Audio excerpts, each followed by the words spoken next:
de haberse conectado a esta hora de la tarde.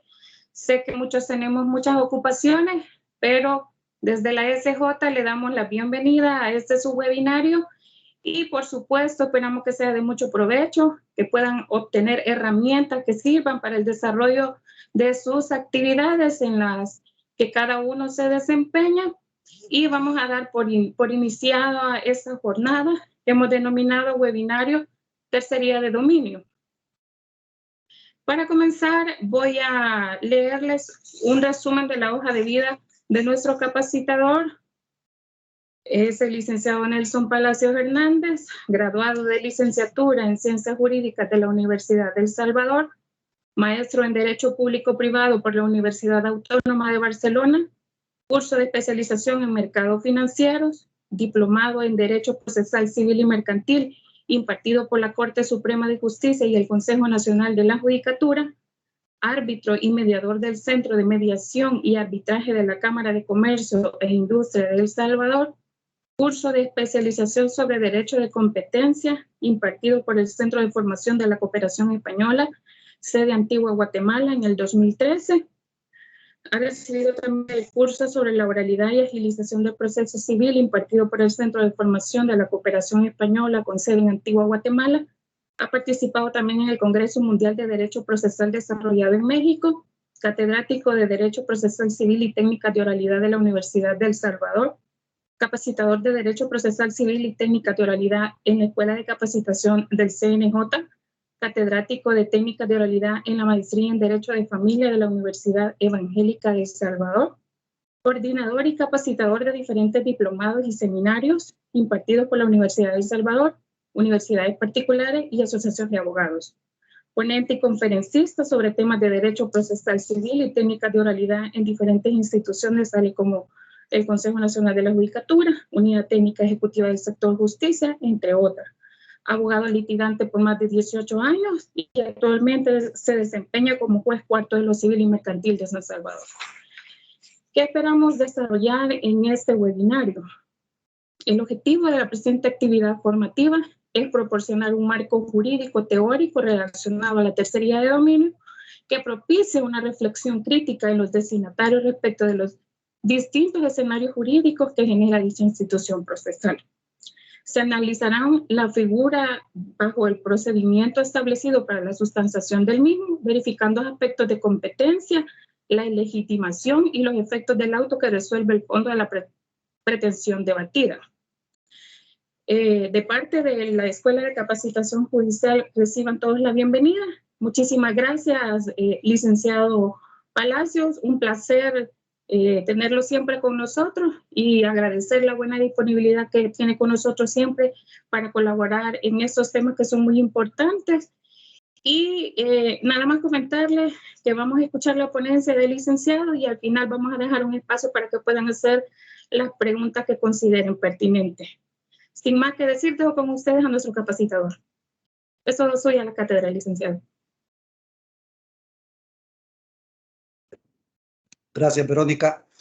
Buenas tardes a todos. Sean bienvenidos a esta actividad académica que con agrado la Escuela de Capacitación Judicial del Consejo Nacional de la Judicatura ha tenido a bien organizar y pues yo honrado de que haya sido invitado a compartir con ustedes algunas reflexiones, algunas ideas sobre la temática de la tercería de dominio. Agradecerles a ustedes, amigos, colegas que están conectados y que nos ven, nos escuchan, y espero pues que los objetivos de esta actividad los podamos cumplir. La actividad la hemos fraccionado en tres partes. La primera, vamos a hacer un preámbulo para establecer alguna información respecto del embargo que resulta necesaria para la correcta comprensión de la tercería de dominio. En segundo lugar, vamos a conversar y entrar ya de lleno a la tercería de dominio, la regulación que establece el Código Procesal Civil y Mercantil, y además de eso, algún análisis de esa o algunas dificultades vicisitudes que ofrece dicha normativa, y luego pasaremos a la parte final a hacer los comentarios nada más de alguna jurisprudencia que consideramos relevante respecto a esta temática. Así es que espero pues que sea de su agrado. Al final vamos a tener un espacio aproximado de 30 minutos para poder hacer los comentarios o preguntas que ustedes consideren a bien, y esperamos solventarlas también adecuadamente. Así que vamos a tener un espacio como de 1 hora 15 minutos aproximadamente en este conversatorio. Voy a proceder a compartir la pantalla para iniciar entonces el desarrollo de la temática.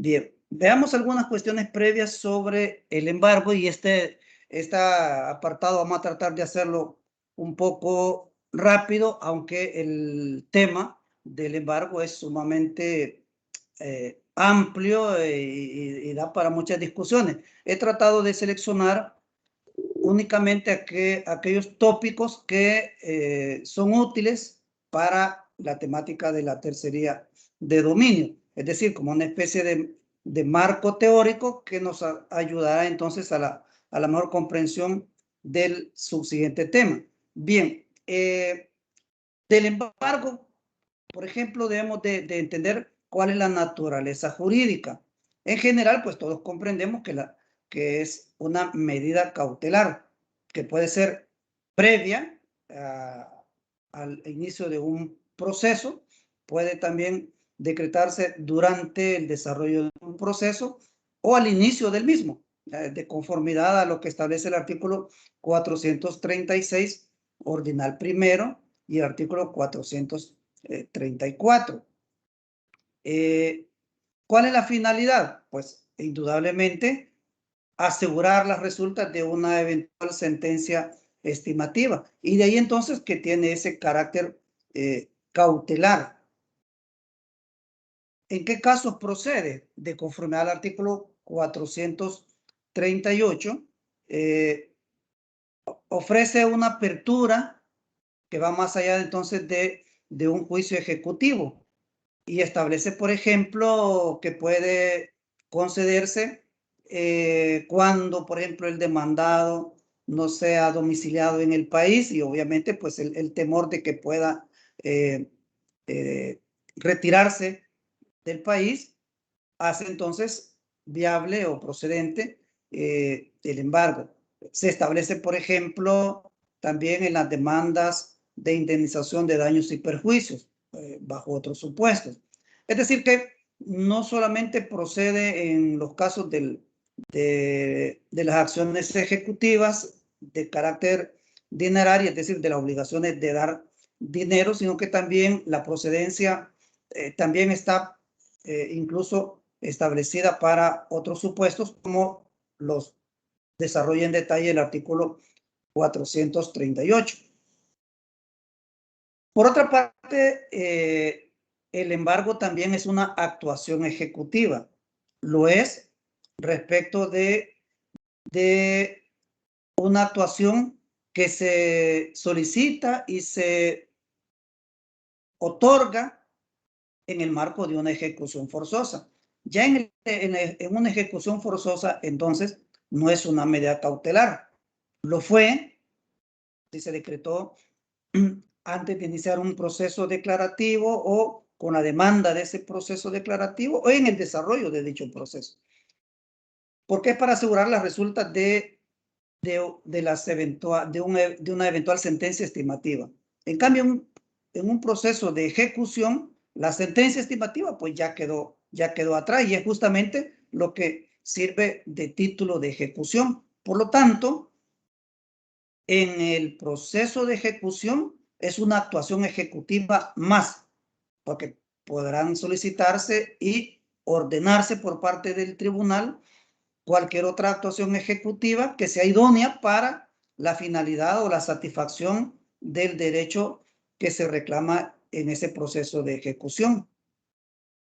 El artículo 570, inciso primero, que regula la solicitud de la ejecución, en la parte final establece que la solicitud o demanda, ahí se regula como solicitud, en otros momentos el código lo menciona como demanda.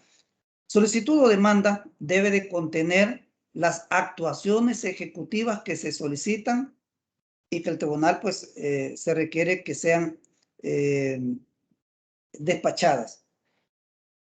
Entre ellas, la del embargo, si se trata de una ejecución dineraria.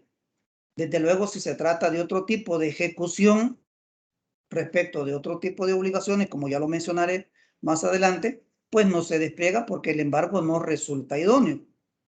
Decir entonces que en la ejecución, el embargo, como es una actuación ejecutiva, debe ser solicitada por la interesada, es decir, por el ejecutante, a diferencia del juicio ejecutivo, en donde el embargo es de su naturaleza la medida cautelar de dicho proceso y por lo tanto, admitida la demanda, el legislador ordena que se decrete también el embargo por la cantidad debida y no pagada.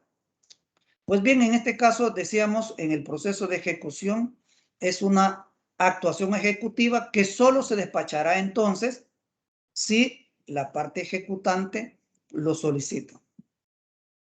Los efectos del embargo lo regula el artículo 616 en dos sentidos. Uno, respecto de que los bienes quedan afectos a la ejecución, es decir, quedan vinculados a la ejecución. Es una afectación y una vinculación concreta, ¿ya? Porque cuando se despacha ejecución, que equivale a decir de los procesos declarativos, cuando se admite, ¿no?, haya una demanda, acá se despacha una ejecución y esta es notificada al ejecutado de conformidad al artículo 578. Esa notificación genera o despliega ciertos efectos y uno de ellos es que el ejecutado subsiste para el ejecutado ya notificado de ese despacho una prohibición general de disponer de sus bienes. Es decir, hay una afectación con el mero despacho de ejecución si es notificado, pero es general, es decir, de todos sus bienes, y subsiste entonces esa prohibición general de disponer los bienes. En el caso del embargo, es una prohibición, es una afectación directa y concreta, singularizada a determinado bien que soporta ese gravamen de embargo. Segundo, no surte efecto la enajenación de bienes embargados. El hecho entonces del embargo genera una prohibición de disponer, de transferir, de enajenar dichos bienes, y en caso de serlo, pues obviamente pues tendrá una consecuencia que ya está prevista incluso en el Código Civil, en el artículo 1335 del Código Civil, que establece que hay objeto ilícito la enajenación de bienes embargados. Esos dos, digamos que los efectos que regula nuestro legislador del embargo, si observamos, van más dirigidos a los efectos respecto de los bienes que soportan el gravamen. No regula, digamos, los efectos respecto de las partes, de los sujetos, pero desde luego hay, ¿verdad? Por ejemplo, para el ejecutante, el efecto es que él tiene preferencia y como queda afecto el bien embargado, él puede hacerse satisfacer de su obligación con los frutos, con los resultados de la venta en subasta, etcétera, que se genere con la realización de esos bienes embargados. Vale decir, y volviendo al punto 1, es decir, que los bienes quedan afectos a la ejecución, es que significa básicamente que esos bienes son susceptibles de realización. Cualquier otro bien que aunque tenga una prohibición general de disponer para el ejecutado, no tiene esta afección, porque esa afección la consigue únicamente o la genera únicamente el embargo en tanto que permite al ejecutante que se aproveche de los frutos, de los resultados de la realización de dichos bienes. Es decir, que ningún otro bien puede ser objeto de realización en consecuencia. Es importante, y por eso dije al inicio que no me estoy refiriendo a algunos aspectos del embargo, únicamente los que considero necesarios para la temática de la tercería de dominio, ¿verdad? Es decir, no estamos desarrollando o agotando la temática, y por eso me estoy refiriendo a aspectos puntuales. Respecto de los bienes inembargables, de los que regula el artículo 621, vale la pena revisar el regulado en el ordinal tercero, respecto que es inembargable el mobiliario de la casa. Claro, ese ordinal también menciona la ropa del ejecutado y de su familia, pues es un absurdo esa parte, porque está claro que el embargo sobreviene del ejecutado. No puede extenderse a la familia, ¿verdad? Pero ahí incluso menciona las ropas de la familia. El mobiliario de la casa, como sabemos, en la normativa anterior era susceptible de embargo, salvo algunos bienes aún del mobiliario de la casa que no lo eran, por ejemplo, el lecho, ¿verdad? La cama, entre otros, pero el mobiliario en general era susceptible de embargo. Ahora el código establece una prohibición general, que no obstante que a veces se hace análisis de que sí se pueden embargar bienes que constituyen mobiliario de la casa cuando exceda a lo indispensable para una subsistencia digna del ejecutado o su familia. Lo cierto es que esa excepción no la establece el ordinal tercero. Esa excepción la habremos leído seguramente, pero porque aparece en la ley española. Ahí se aparece una excepción, es decir, que no es todo el mobiliario el que resulta inembargable, sino que solo aquel que resulta indispensable para la subsistencia digna. Pero en nuestro caso, el legislador no dejó esa excepción. El legislador estableció que es inembargable el mobiliario de la casa, todo. Cuarto, los libros e instrumentos necesarios para el ejercicio de la profesión, arte u oficio a que se dedique el ejecutado. Aquí siempre va a haber la eterna discusión que qué podemos entender o qué alcance le podemos dar a esta palabra instrumento. Algunos han llegado a decir que el equipo que ocupa un odontólogo es su instrumento de trabajo. Claro, si lo pensamos respecto de un carpintero, de un mecánico con sus herramientas, pues sus instrumentos es mucho más comprensible la idea. Pero eso dependerá mucho entonces de la interpretación que le pueda dar o bien el ejecutor de embargo y en su caso el juzgador cuando examine el diligenciamiento del embargo, si no ha excedido a este límite respecto de estos bienes embargables, ¿no?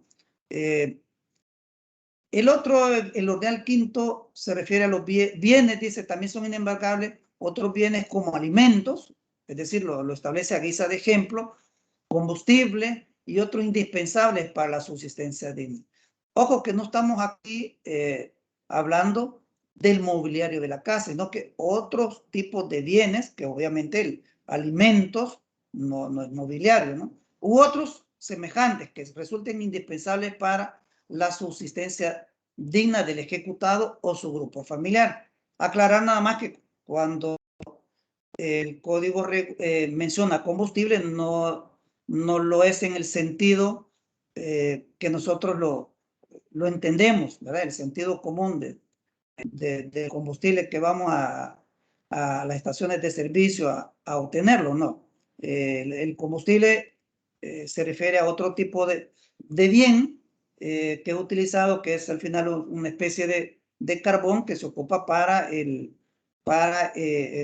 generar calefacción en las zonas o lugares fríos, ¿verdad? Pero en nuestro caso, pues no se da. Obviamente, pues esto aparece así porque así aparece también las legislaciones del derecho comparado, donde han servido de referencia para la elaboración de nuestro código. Bien, entonces esto nos lleva a establecer de que con esta normativa los bienes que resultan embargables son mucho menores que los que antes se daban. Eso provoca que las tercerías de dominio disminuyan, porque las tercerías de dominio podría darse más en los casos que un ejecutor llegando al lugar de habitación del ejecutado encuentra una pantalla y decide embargarla. Y si la persona que se encuentra en dicho lugar no tiene un documento no tenía un documento para comprobarle que no era propiedad del demandado o del ejecutado, sino de un tercero, pues el ejecutor presumía que era del ejecutado por encontrarse en su lugar de habitación y lo embargaba. Y ahí es donde podía darse generar ese tipo de circunstancias que propiciaran las tercerías también de dominio respecto de bienes muebles. También regula el código ciertas especies de embargos que vale la pena también tener en mente. No vamos a explicarlas desde luego, porque nos llevaría pues un poquito más del tiempo debido. Respecto de, por ejemplo, de embargos de cantidades de dinero, cuentas, créditos, valores o instrumentos financieros, embargo de intereses, rentas, frutos, embargos de empresa, de muebles y de inmuebles. Ojo que acá, en el caso, por ejemplo, de los inmuebles, expresamente el código regula la necesidad de nombrar un depositario, precisamente porque son parte de las garantías de los embargos, entregarlo a un depositario, como ocurre cuando se embarga un salario, se nombra depositario al pagador, cuando se embarga una cuenta de una institución financiera de igual forma. Entonces, los muebles en general se embargan y se entregan en depósito a una persona. En el caso del inmueble, pues esa figura no se da. Sin embargo, los embargos se siguen haciendo de esa manera. Pareciera más que por tradición, porque en realidad no hay base legal, no hay necesidad, no hay obligación tampoco de hacerlo, pero los ejecutores lo hacen. Algunos dicen que lo hacen porque en el registro les observan cuando no lo consignan. Muchos registradores pues entienden que no es necesario, pero al parecer hay algunos que dicen que sí les previenen, hacen observaciones a los embargos y pues para evitarlo, pues mejor consignan que lo dan en depósito, lo cual pues genera un problema, ¿verdad? Para el depositario, porque el depositario tiene obligaciones de conservación en primer lugar y luego de restitución de la cosa dada en depósito o de entregarlo cuando el juez así lo indique. Y un bien inmueble, ¿cómo se lo entrega a un depositario? Si sigue habitándolo, seguramente el ejecutado. Y que muchas veces cuando se remata se subasta y se remata a favor de un tercero o se adjudica a favor del ejecutante. Previo a desalojar el inmueble, muchas veces el inmueble es objeto de daños o de retiro de partes del mismo que pareciera que no son retirables, pero lo retiran. Y se llevan las puertas, se llevan los balcones, etc. ¿Y la obligación del depositario cómo quedaría entonces? ¿Cómo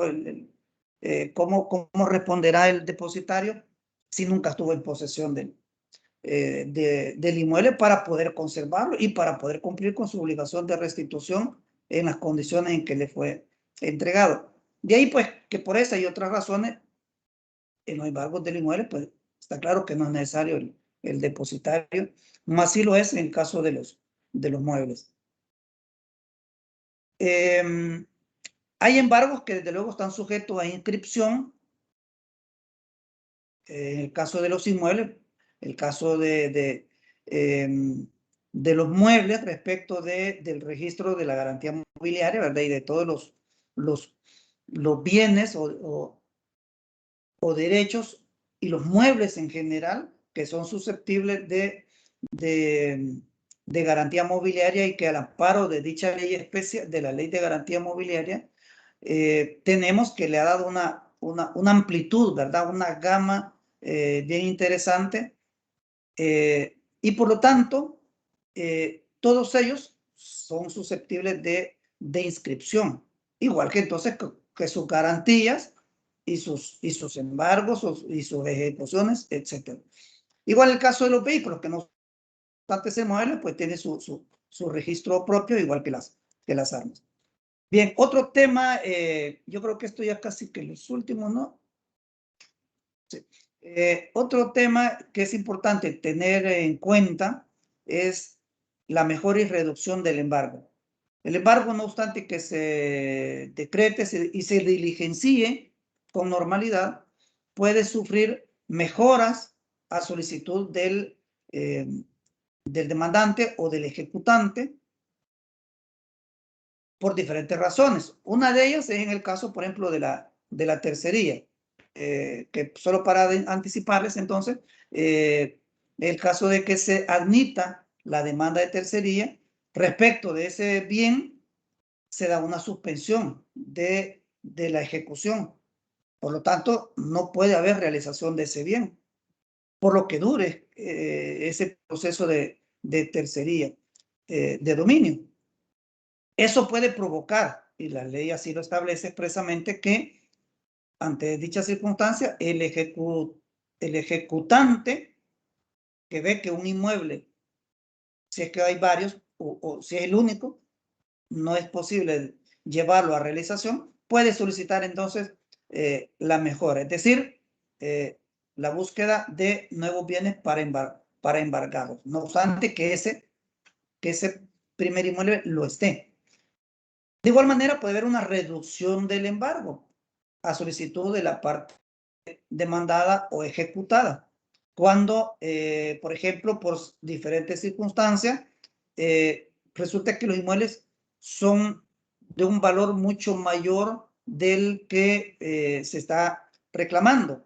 En ese caso, también puede solicitar entonces una reducción. O pensemos que se han embargado 5 inmuebles y posiblemente con 1 o 2 inmuebles sean suficientes para cubrir la obligación que se reclama, pero pues que el ejecutor, digamos, creyendo hacer lo correcto, quizás se excedió en la suficiencia que debe respetar también, por cierto, al realizar el embargo. Es decir, que ese tipo de cambios también son posibles después de haberse realizado o de haberse diligenciado un embargo. También se regulan las nulidades de los embargos, es decir, que de forma oficiosa el juez tiene la obligación de verificar que el embargo se haya llevado a cabo en los términos del mandamiento, en primer lugar, respecto de la suficiencia, es decir, que no se exceda en los bienes a embargar, y también que haya respetado el marco legal que establece el código o las leyes especiales, que no se hayan embargado bienes que sean inembargables, que los límites de los embargos, por ejemplo, el salario, tampoco se haya violentado, que se haya respetado el orden de los bienes para el embargo, por ejemplo. Si hay garantía, sabemos que hay que embargar primero la garantía, y solo en el caso que el ejecutor considere que ese bien no es suficiente para cubrir el monto que se pretende satisfacer, puede entonces embargar otros bienes. Pero el orden ya está establecido. Primero embarga el bien dado en garantía, hipoteca o prenda, y en caso de no ser suficiente, pues embargar otros bienes. Pero siempre respetando el orden. No al revés, ¿verdad? Porque cuando se ha hecho al revés, pues se genera una nulidad y que el juez debe declararla.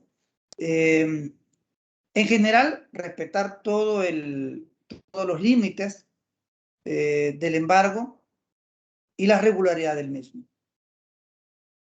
Caso contrario, pues el tribunal pues lo recibe y lo da por válido, sin perjuicio de que la parte afectada, que no soporta, pueda también llegar a alegar o plantear las nulidades correspondientes, en tanto las nulidades sean también planteadas en los plazos que establece el código, ya por el 237.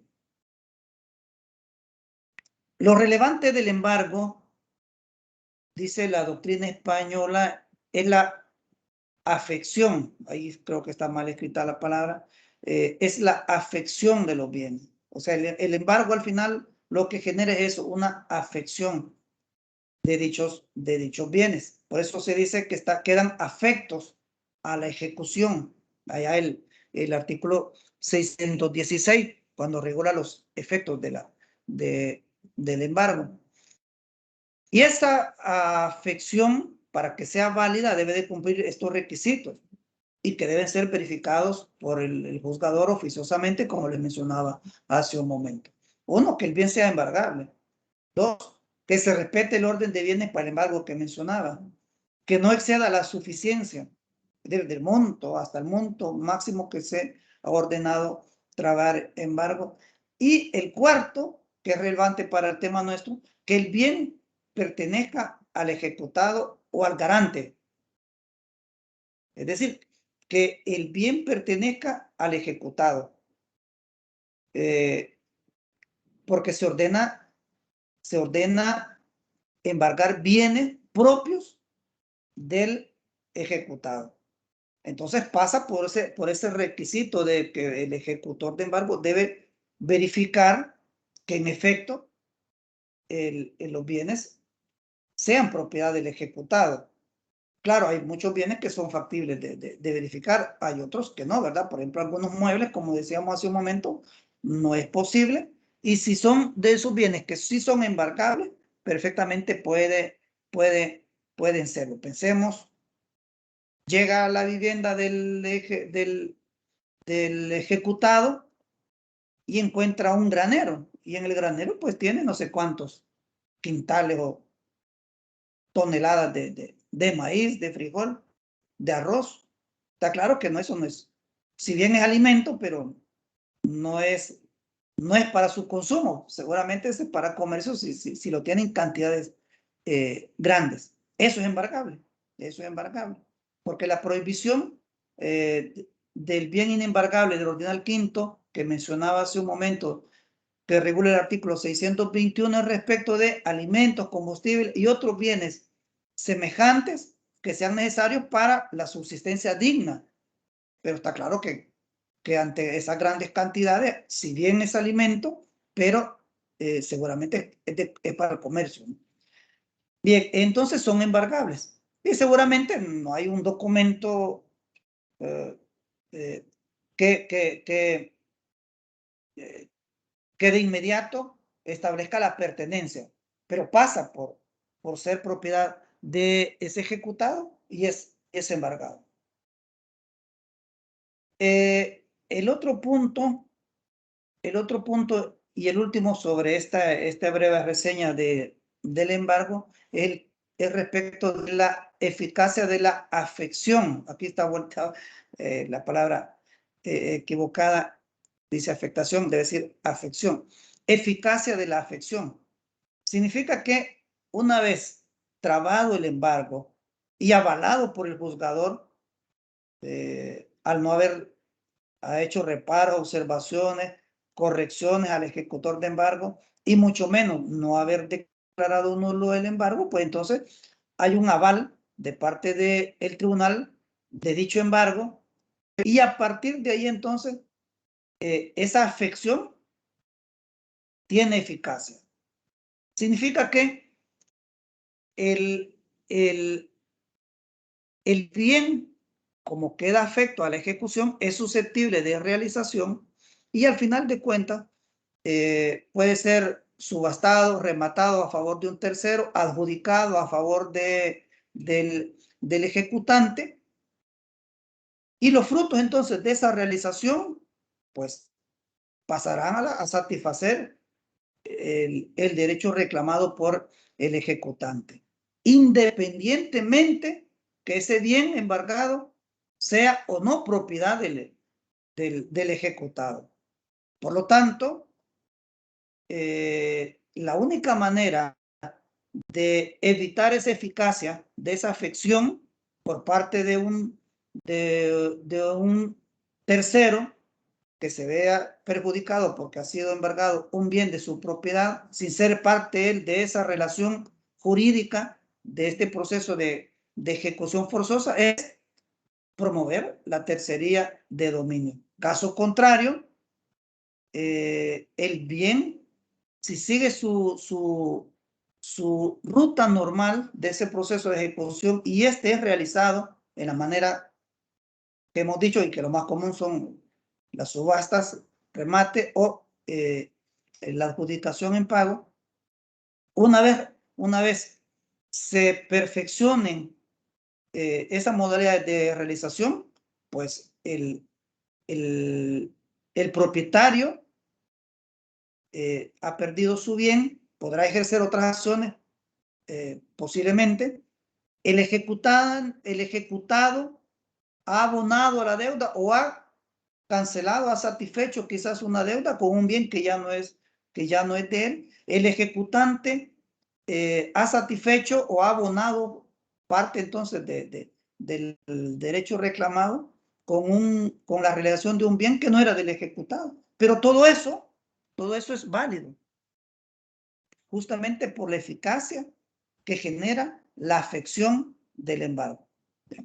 De ahí entonces la necesidad de que se instaure una tercería de dominio respecto de las personas que soporten un embargo de un bien de su propiedad en un proceso en el que él no tiene parte. Desde luego un tercero excluye esa idea, ¿no? De que pueda ser parte de la ejecución. Permítame.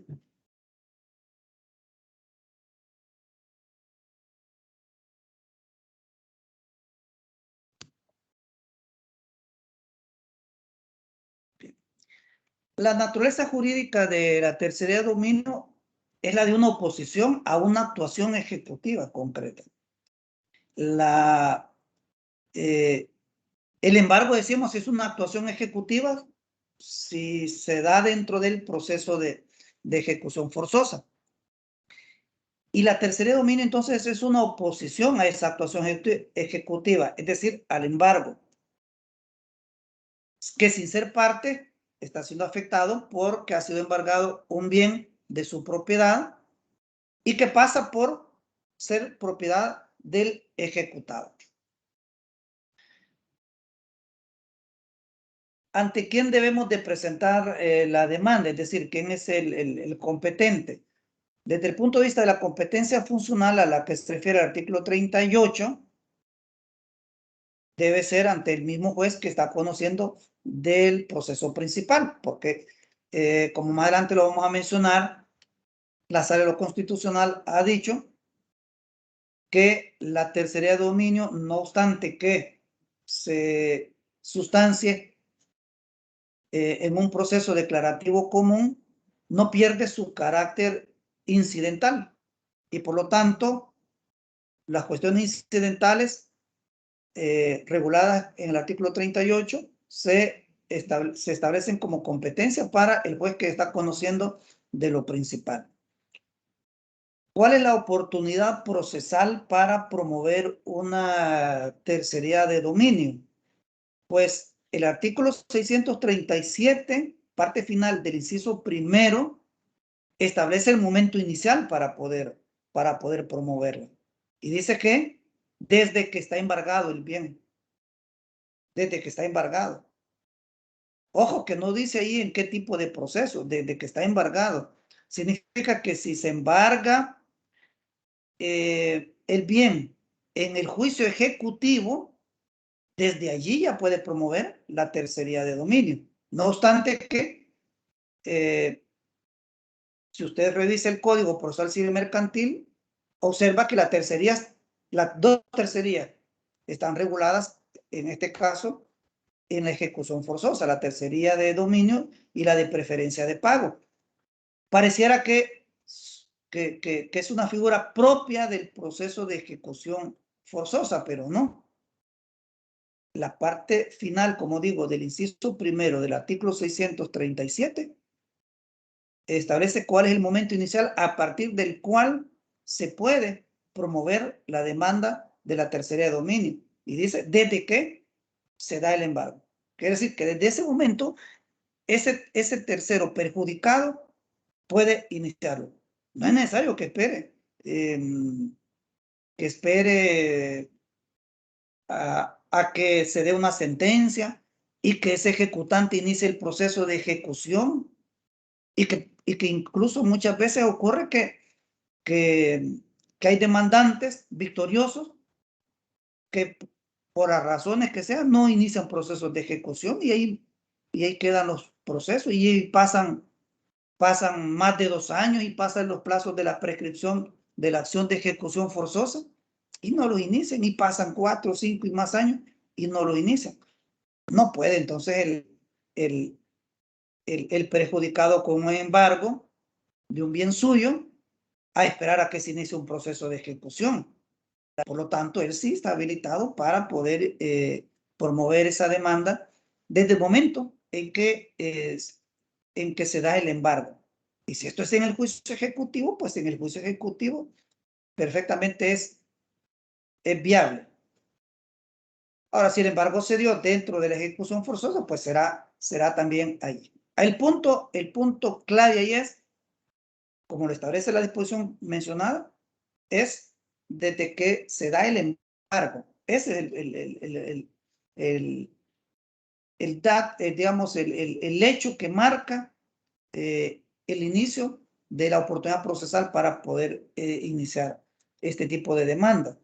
¿Y hasta cuándo se puede hacer? Eso también nos lo dice el artículo 637, la parte del inciso tercero. Dice, hasta que el bien no sea transferido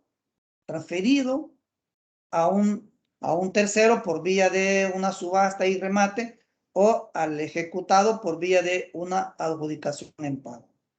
Quiere decir que hasta que el bien no sea realizado, se puede promover la tercería de dominio. Al contrario, censo, una vez realizado el bien, pues ya no procede, entonces, porque ya la oportunidad procesal ya precluyó, ya no es factible. Es más, ya luego veremos, hay disposición expresa que si se presenta una demanda, cuando el bien ya fue realizado, ya pasó a manos de un tercero que lo compró, por ejemplo, en subasta, o a manos del ejecutante porque solicitó la adjudicación en pago, la demanda debe ser rechazada también, justamente porque el objeto de este proceso de tercería de dominio es, para el demandante, es el levantamiento del embargo. Y resulta que dicho embargo ya no existe, simplemente porque el bien ya pasó a manos de otras personas. Y por esa razón, pues ya carece de objeto un proceso cuando el bien pues ya no está en esa situación jurídica.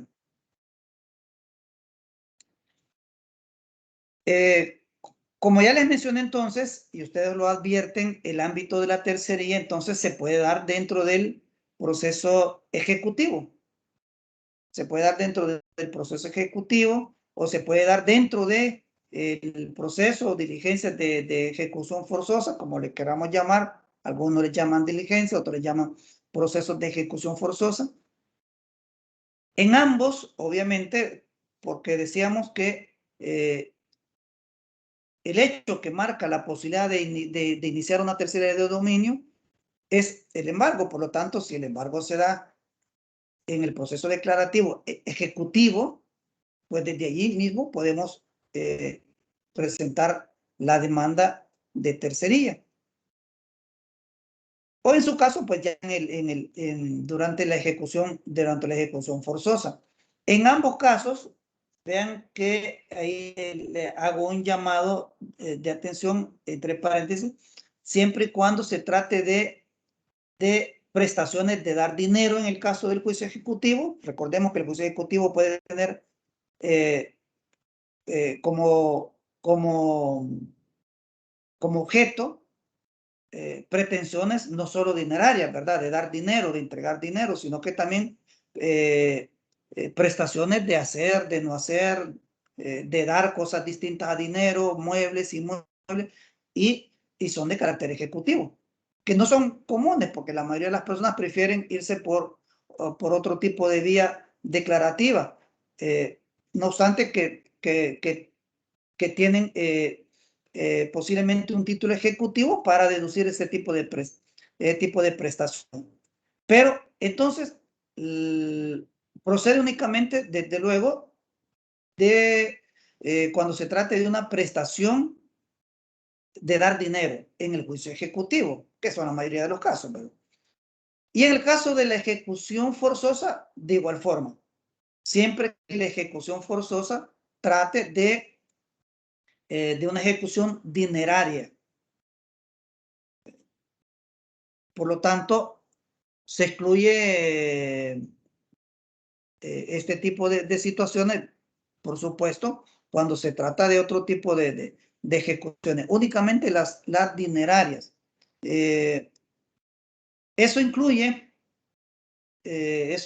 lo que hemos colocado acá en la línea final, aquellas ejecuciones de obligaciones distintas a las de dar dinero, como lo son las de hacer, por ejemplo, ¿verdad? Que son personalísimas, no personalísimas, o de hacer una declaración de voluntad, de hacer, de no hacer, etc.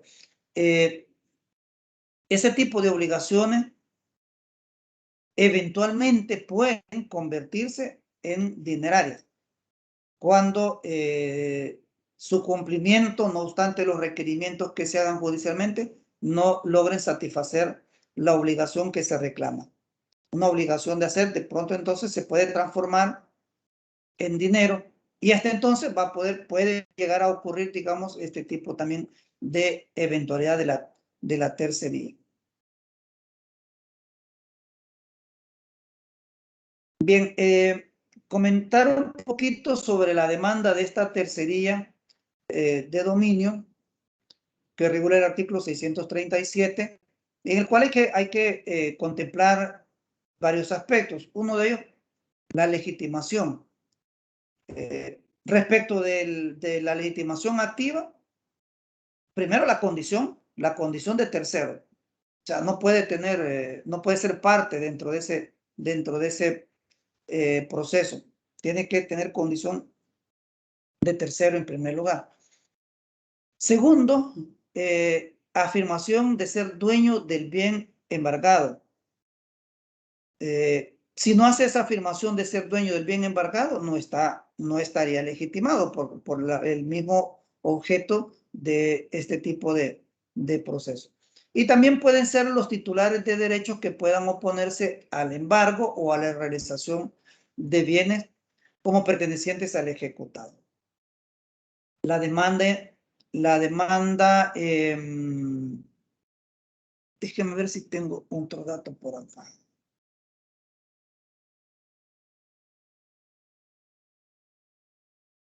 Bueno, hablando de la legitimación, he adelantado un poco acá en la línea de en medio, también a quienes se demanda, es decir, quienes tienen la legitimación pasiva. Para nuestro caso, el ejecutante y el ejecutado, es decir, debe demandar a ambos, a ambas partes, convirtiéndolo en un litisconsorcio necesario. O sea, no puede demandar solo al ejecutado, o al ejecutante de ese proceso. Necesariamente debe demandar a los dos, lo que supone, pues, más complejo este tipo de procesos, porque muchas veces el ejecutado no está personado en el juicio ejecutivo ni en el proceso de ejecución. Muchas veces este ejecutado se ignora el paradero, muchas veces sí se sabe el paradero, pero está fuera del país. Emplazarlo implica para él un lapso de tiempo grande, y en su momento, dictado el auto que resuelve el fondo de la tercería, volver a mandarlo a notificar con el tiempo a que eso demoraría. Pero bueno, así está diseñado este tipo de proceso respecto de los sujetos que deben de participar y quienes están legitimados como parte activa y como parte pasiva.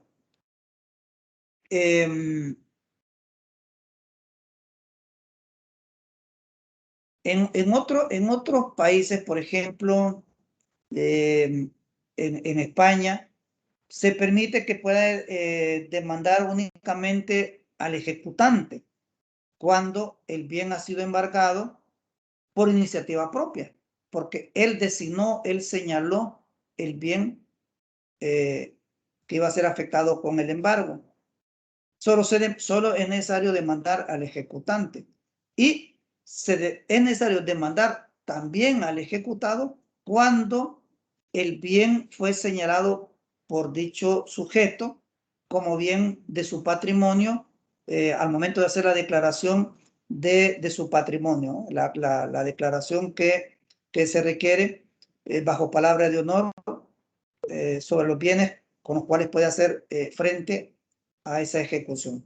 Si él lo designó dentro de esa declaración bajo palabra de honor, también debe ser demandada. De lo contrario, solamente el ejecutado. Eso no ocurre en nuestro medio. Deben ser siempre deben ser demandados ambos. Y ahí es donde a veces no se entiende por qué el ejecutado, si el ejecutado ni sabe lo que han embargado, y como entonces de él ni tampoco le interesa, ni se ha preocupado, ni se ha personado al proceso, porque lo que está embargado no es ni de él, no le interesa. Bien, regresamos un poquito acá. En la demanda es necesario la aportación de un principio de prueba del fundamento de la pretensión. Más adelante, cuando compartamos un poquito ahí algunas ideas de la jurisprudencia, vamos a ver que nosotros tuvimos acá un gran problema con la interpretación de este requisito de la demanda, en el sentido que los tribunales, especialmente las cámaras de segunda instancia, entendieron este principio en el sentido que el instrumento que aportaba, digamos, el documento que aportaba el demandante tenía que estar inscrito. y así lo interpretaron. Y se difundió esa interpretación y así se pasó rechazando todos estos requisitos. Muchos de los tribunales de primera instancia que no lo entendíamos de esa manera, pues se llevaba una compraventa, por ejemplo, de un vehículo en un instrumento privado autenticado, pero no inscrito, pero estaba aportado ya el principio de prueba que fundamentaba la pretensión y se le daba trámite. Pues resultaba que las cámaras, con motivo de las apelaciones, las cámaras, bajo ese criterio que les mencionaba, declaraban, bueno, revocaban y además declaraban improponible la demanda y decían que el juez no debió haber admitido la demanda porque se le había presentado un instrumento no inscrito. Entonces, ese criterio prevaleció por muchos años, prácticamente todas las cámaras del país, lo que obligaba a que todos los juzgados de primera instancia, al examinar este tipo de demanda, tenían que revisar si el instrumento estaba inscrito. Algo un poquito absurdo, porque si estaba inscrito, ¿cómo es que se lo embargaron? No, porque estaba inscrito a nombre de ese tercero, ¿no? Entonces, ¿cómo se lo embargaron si el embargo era en bienes propios del ejecutado? Entonces, exigir que el instrumento estuviera inscrito a su favor era un absurdo. Nunca iban a haber demandas, entonces, que se le diera trámite. Pero bueno, ese fue el criterio que prevaleció por muchos años, hasta que se dio la sentencia, que luego también vamos a comentar, sentencias de la Sala de lo Civil, que cambió esa interpretación y dijo que no es necesario que esté inscrito el instrumento y basta con que el principio de prueba le dé seriedad a la demanda, que no sea una pérdida de tiempo, pero no es necesaria una prueba acabada y que en el desarrollo del proceso y especialmente en la actividad probatoria de dicho proceso, pues el demandante podrá complementarlo con otros medios probatorios y vaciar toda su carga probatoria y posiblemente con eso lograr probar sus extremos procesales, dijo la Sala de lo Civil. Pero eso lo dijo como hasta finales del 2007, me parece. Entonces, todos los años anteriores se estuvieron rechazando las demandas con la otra interpretación. A partir de ahí, entonces, hubo un cambio en los criterios de los tribunales y las cámaras. Eso, desde luego, también, ¿verdad? Bajó, digámoslo de esa manera, a los tribunales de primera instancia, y los tribunales de primera instancia también, pues, adoptaron ese criterio y rechazaban liminarmente las demandas. Apelaban y las cámaras confirmaban que era correcta la interpretación del juez porque no estaba inscrito el instrumento. Entonces, que liminarmente se pedía. Ahora, con esa otra interpretación de la Sala de lo Civil, pues ya no es necesario que esté inscrito. Y cumplido entonces el requisito de un principio de prueba, que no necesariamente debe ser acabada, como dice la Sala, se le puede dar entonces trámite porque se ha cumplido el requisito para la admisión de la demanda. Otro detalle de la demanda es la configuración de la pretensión, que no es más que el alzamiento del embargo, es la pretensión y es única pretensión, no puede haber otra pretensión, lo que significa que no puede decir solicito el alzamiento, que en el auto se ordene, se declare que soy el propietario del inmueble o del vehículo. Segundo, que se decrete el alzamiento o el levantamiento del embargo. Y, por ejemplo, se le puede ocurrir y le solicito que una indemnización, por ejemplo, daño y perjuicio. Obviamente no procede, porque es única pretensión la que se puede establecer en este tipo de demanda. Lo único que puede haber nada más, obviamente, es las condenas en costas, ¿verdad? Es lo único que puede haber adicional a la declaratoria de mantener el embargo o de alzar dicho embargo. Esto tiene como consecuencia, como ven ustedes, este tipo de proceso tiene sus peculiaridades. Esta es una. Y la otra que conlleva entonces que cuando se emplaza a los demandados, que en este caso ya decíamos son los dos, ¿verdad? Ejecutante y ejecutado, esto no pueden contrademandar, porque eso implicaría la configuración de pretensiones distintas. Tampoco, entonces, no lo dice expresamente, pero de suyo es entender que no puede haber entonces tampoco una contrademanda. Y luego se da esta prohibición de ulteriores tercerías. Esto básicamente para evitar que la tercería se esté utilizando con fines dilatorios. Básicamente eso. ¿Por qué? Porque ya veremos que admitir la demanda, un efecto es la suspensión de la ejecución respecto de ese bien. Entonces, para evitar que eso pueda ocurrir y a sabiendas de que no va a tener otra oportunidad para entablar una demanda de tercería, el demandante debe de utilizar todos los argumentos, todas las causas de pedir que considere pertinentes y todos los títulos jurídicos que considere que le pueden dar sustento a su causa de pedir, debe de vaciarlos en esta demanda. No esperar y decir, bueno, voy con este argumento y si fracaso, vuelvo a demandar, pero con otro argumento, con otra causa de pedir, con otros títulos jurídicos. Pues no va a tener otra oportunidad, debe de tratar de hacerlo de una sola vez.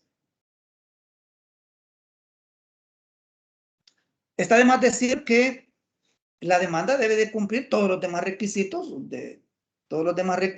que se establecen para las demandas en general, ¿verdad? En este caso, los requisitos que establece el artículo 276.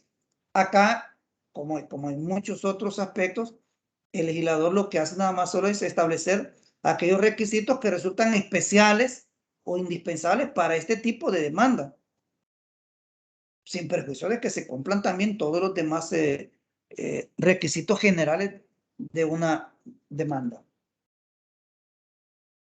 ¿Qué efectos produce la admisión de esta tercería? El más importante quizás es la suspensión de la ejecución respecto al bien en cuestión.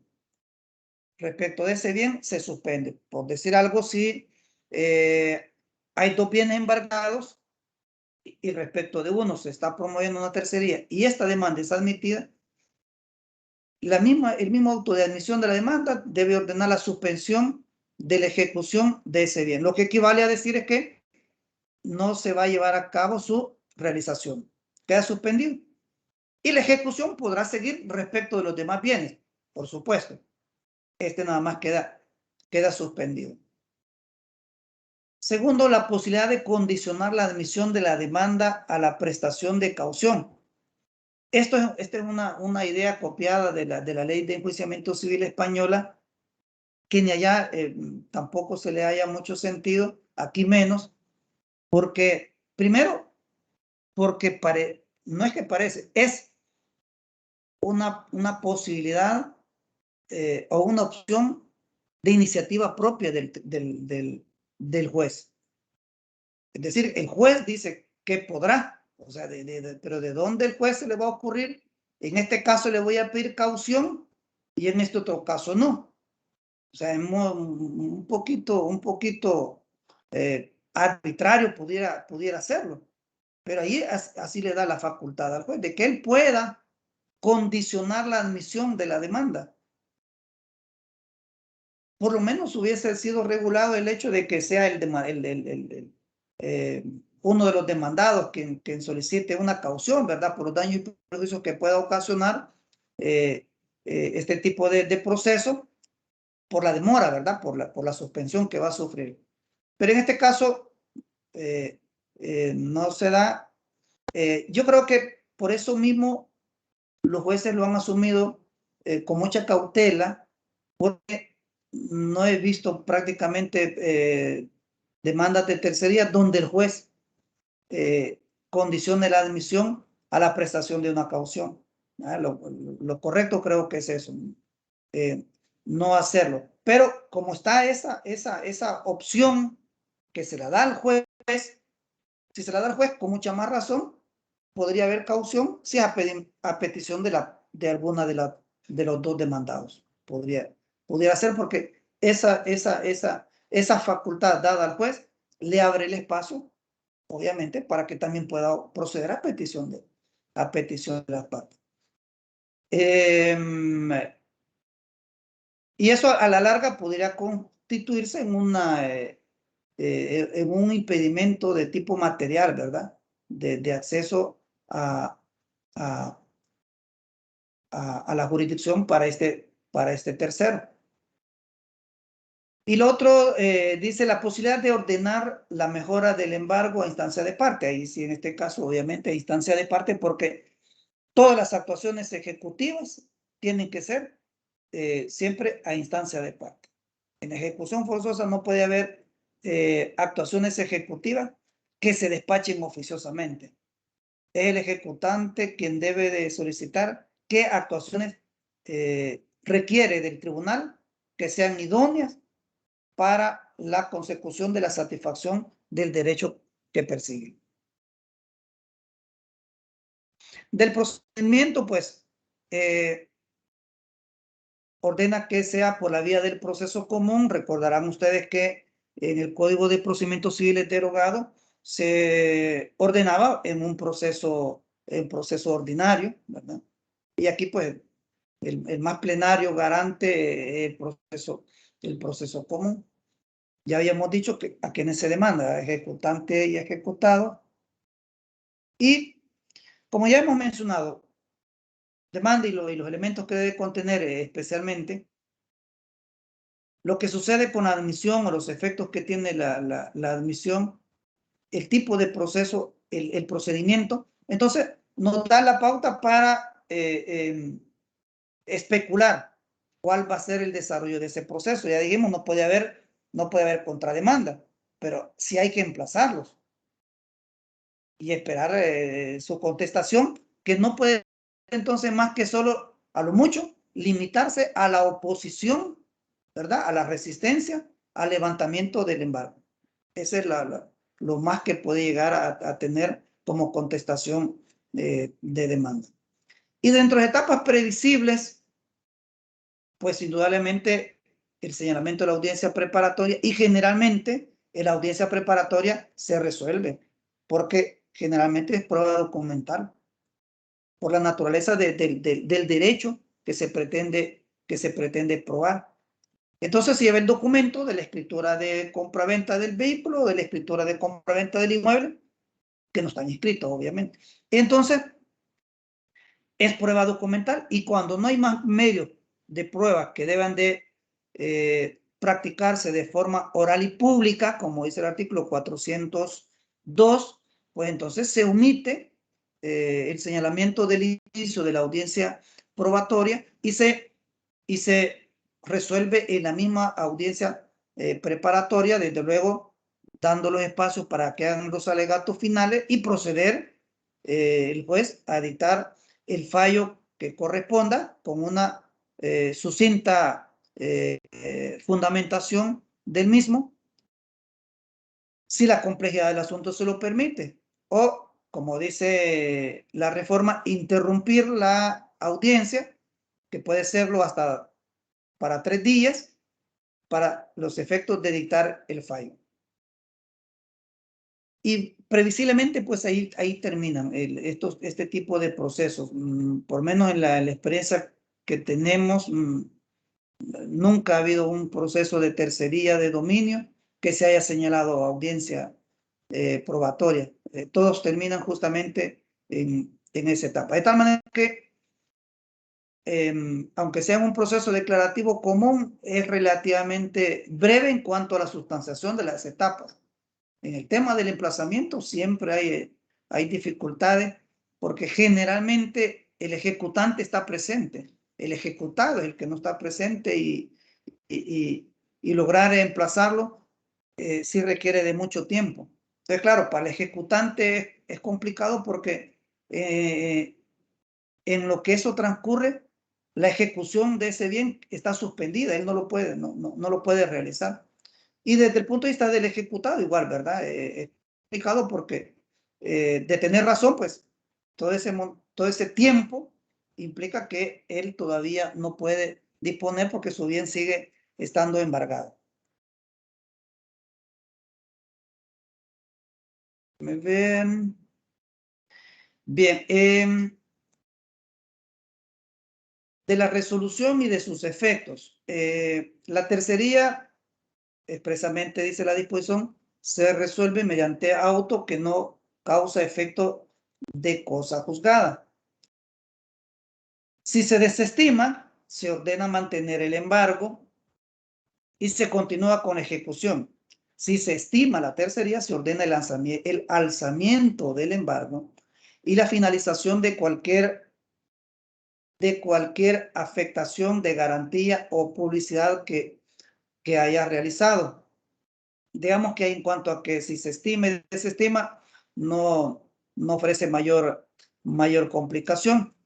Sin embargo, respecto de que no cause estado de cosa juzgada, que es uno de los, digamos, de las inaplicaciones que hizo la Sala de lo Civil en la jurisprudencia relacionada,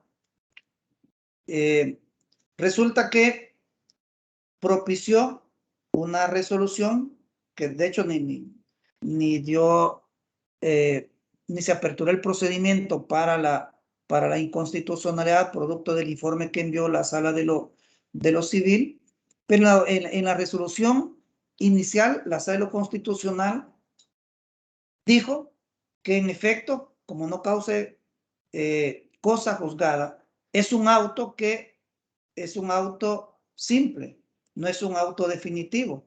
Entonces lo cataloga conforme al artículo 212 como un auto simple, porque los autos simples son los que resuelven las cuestiones incidentales. Así lo manifiesta la Sala de lo Constitucional. Por lo tanto, eso nos lleva al tema último de la impugnación. La única modalidad entonces de impugnar dicho auto es a través de la revocatoria.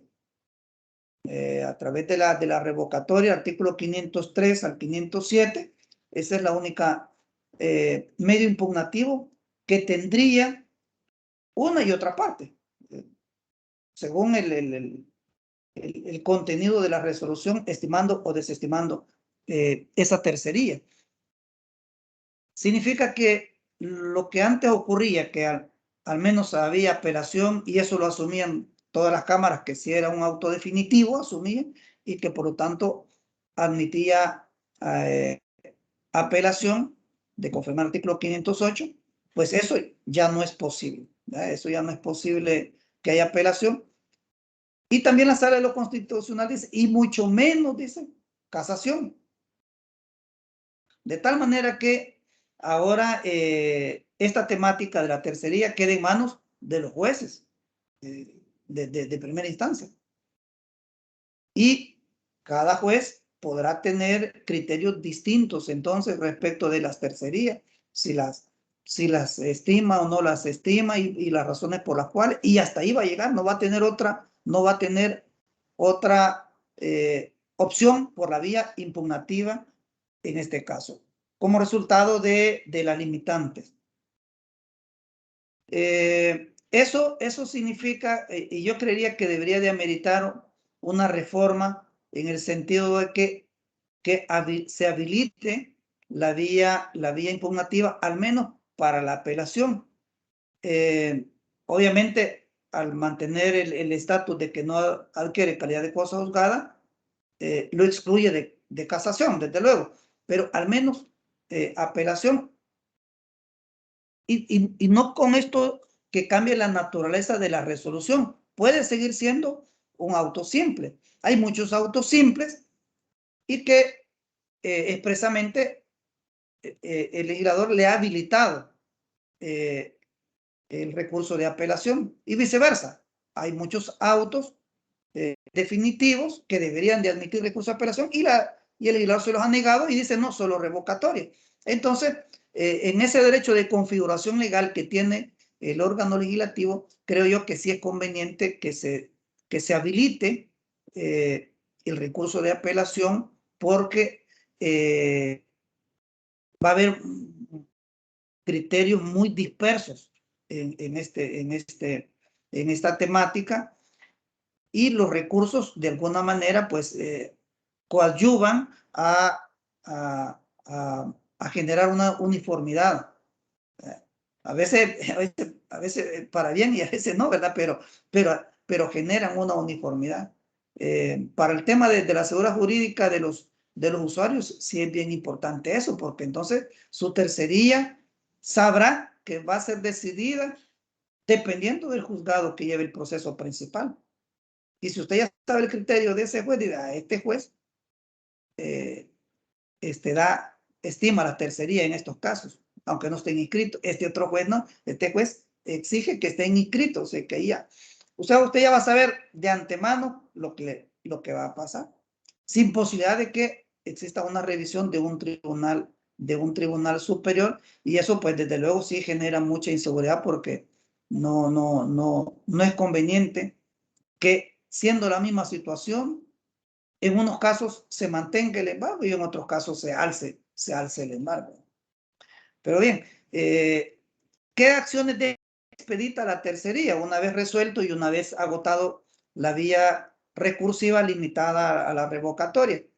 Pues respecto del tercero, dependiendo si esta es desestimada, lógicamente le quedará nada más la acción de dominio en un proceso declarativo, que obviamente ese tipo de proceso sí será con efectos de cosa juzgada y que pasará, digamos, por los niveles de conocimiento y posiblemente hasta el recurso de casación si se tratara de un proceso declarativo común. Para el ejecutado igual, es decir, si le alzan el embargo, y él estima que ese bien es de su propiedad, él ejerce exactamente la misma acción también. Y para el acreedor ejecutante que se queda sin el bien con el cual iba a satisfacer su reclamo, de la misma manera, tiene la misma acción. Ahora, pero la acción de él, ¿de qué es? Es de la misma de dominio. Lo que pasa es que el artículo 318, la parte final, establece esa opción para el acreedor ejecutante de que éste puede sustituir al ejecutado, asumir la calidad como que si fuese el ejecutado, como que si fuese su representante, dice la disposición legal, tomando en cuenta que el ejecutado posiblemente no le interese. El ejecutado sí está consciente posiblemente que sí vendió ese vehículo y que ya no es de él. Entonces no está interesado en promover ningún proceso para recuperarlo. Pero el acreedor ejecutante sí puede ejercer la acción e intentar entonces que ese bien regrese al patrimonio del ejecutado y embargarlo, ¿verdad? Porque se lo han alzado. Bueno, ahí hay una cantidad de aspectos posiblemente que nos estén quedando. Lo que pasa que nos cuesta un poquito porque es bastante amplio la temática y al final, bueno, estamos ya en este tercer punto que es un poquito amplio, pero y voy a tratar de hacerlo rápido, solamente describirles brevemente de lo que trata en la medida de lo posible. que tienen relación con algunas cosas que ya les comenté, ¿verdad? Y se las anticipé además. En este caso, por ejemplo, la Cámara Tercera de lo Civil de la primera sección del centro, tratándose de la tercería de vehículo, se apoyó en el artículo 17 de la Ley de Transporte Terrestre, Tránsito y Seguridad Vial, que establece, bueno, ahí está transcrito, que establece que las ventas de vehículos deben ser inscritos, son susceptibles de inscripción y que debe de haber un plazo de 15 días para hacerlo. Y luego hace alusión a la parte final, en donde dice, el titular de los derechos podrá hacerlo valer contra cualquier persona, es decir, oponerlo a cualquiera, obviamente inscrito. Este criterio es el que predomina, en la mayoría de los tribunales. De las cámaras, prácticamente todas opinaban de la misma manera. Hoy pues ya no van a resolver las tercerías, a menos que las cámaras estén llevando procesos de ejecución, ¿verdad? Respecto de aquellos procesos que conozcan en primera instancia. Pero en general, digamos que son pocos. La mayor parte, pues, son para los tribunales de primera instancia. Pero el criterio predominante respecto de las tercerías de los vehículos es este. Debe estar inscrito para ser oponible a los terceros. Ese es ustedes pueden complementar ahí la lectura de esa.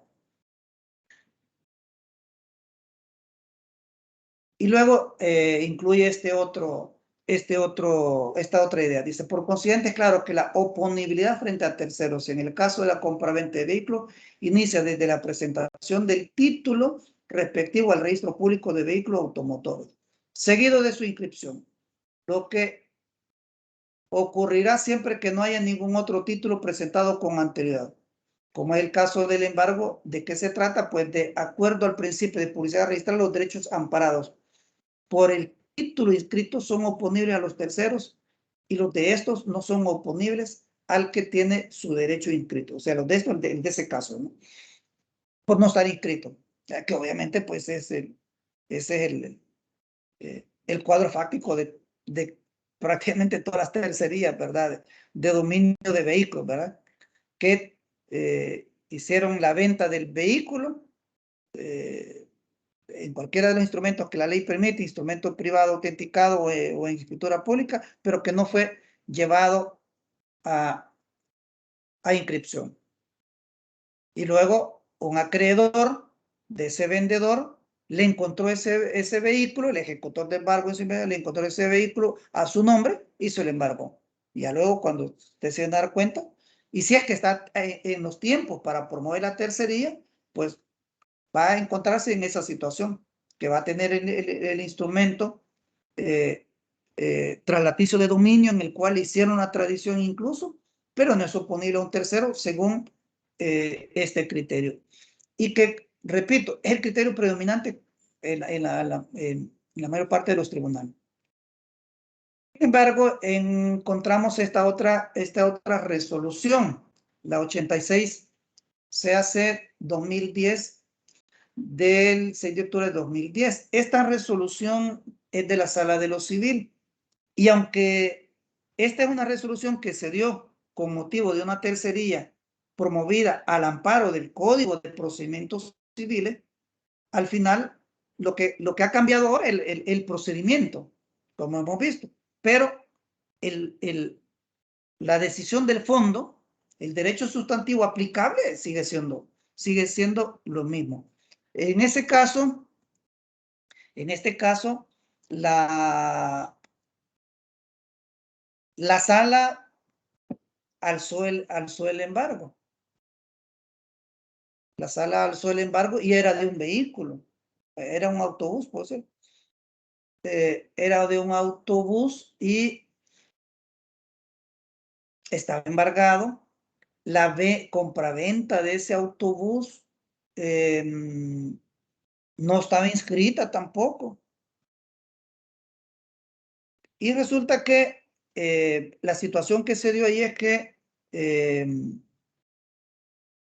producto de otro crédito,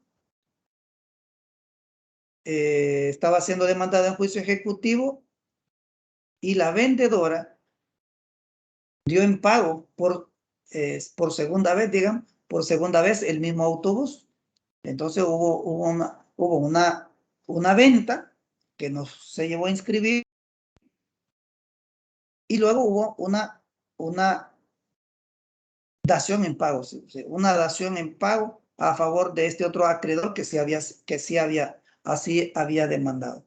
Pues el argumento de la sala, creo yo que se desvió, porque se fue ahí a resolver la cuestión al amparo del artículo 1621. Es decir, cuando una persona ha vendido un mismo bien 2 veces, ¿cuál se prefiere? ¿Verdad? Al que se hizo la tradición, dice, o al más antiguo, etcétera. Entonces, a eso se redujo. Al final, se estableció que la primera venta, que es la que se había hecho la tradición, en la segunda, dice, en la dación en pago, ya no hubo tradiciones porque el bien ya estaba embargado y ya estaba a favor de la otra persona. Pero no dijo nada respecto del instrumento que no estaba inscrito, si era oponible o no era oponible, eso no dijo nada.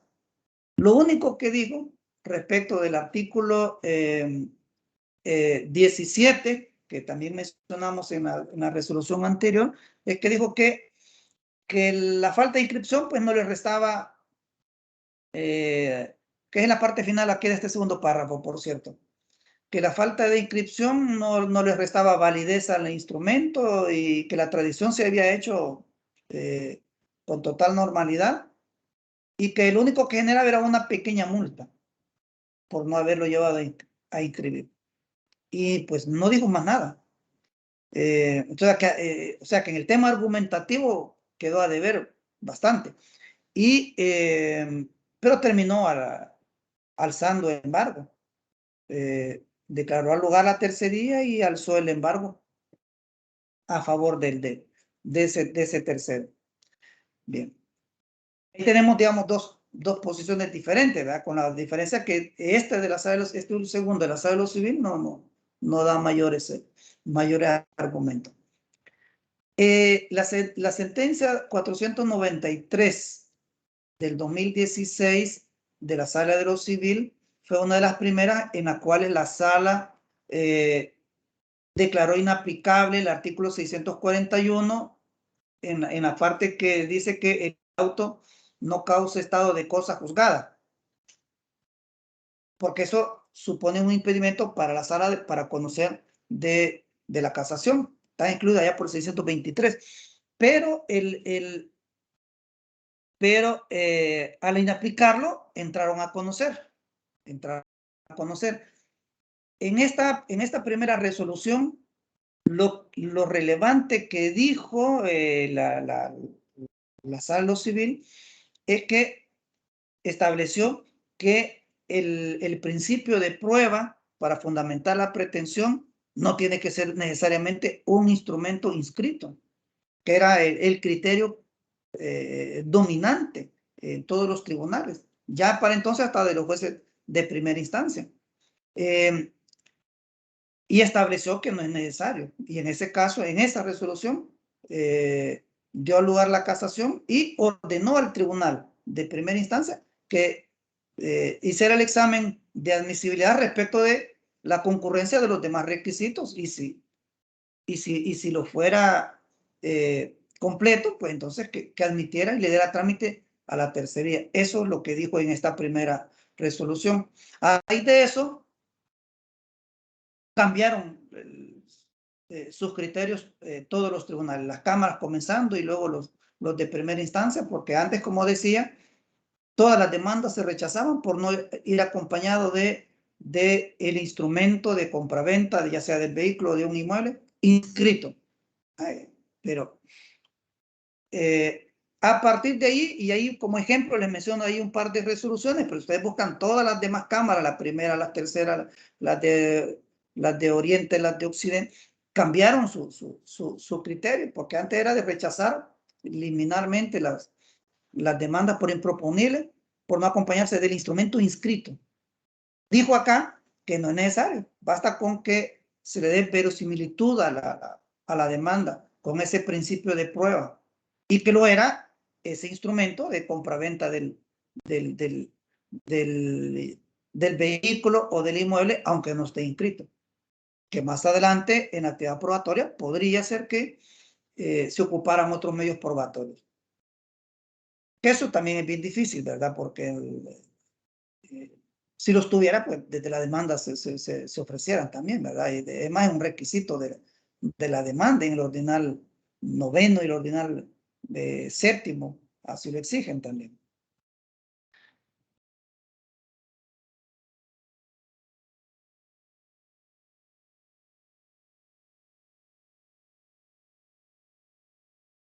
En este caso, esta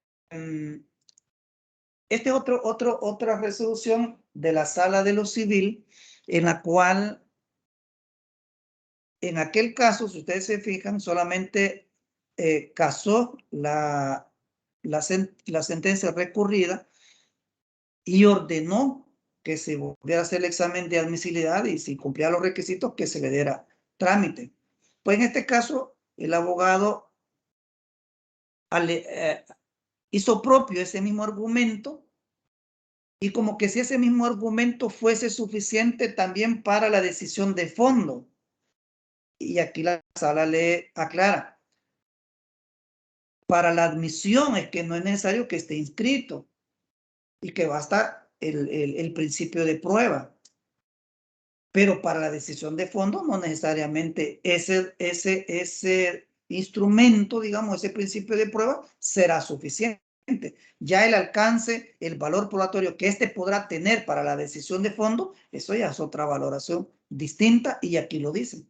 Y aquí incluso la parte final de este párrafo primero que les he colocado hace referencia a esa resolución que acabamos de comentar. Ahí le vuelve a decir que en y para el caso, y en este caso, para el caso, se refiere a que debe estar inscrito el instrumento. La sala volvió a retomar el criterio que dije desde el principio, es el dominante. Para que el tercerista tenga éxito, debe tenerlo inscrito, lo cual no hace mucho clic porque si lo tiene inscrito, ¿cómo es que se lo embargaron, verdad? No se logra entender eso, pero bueno,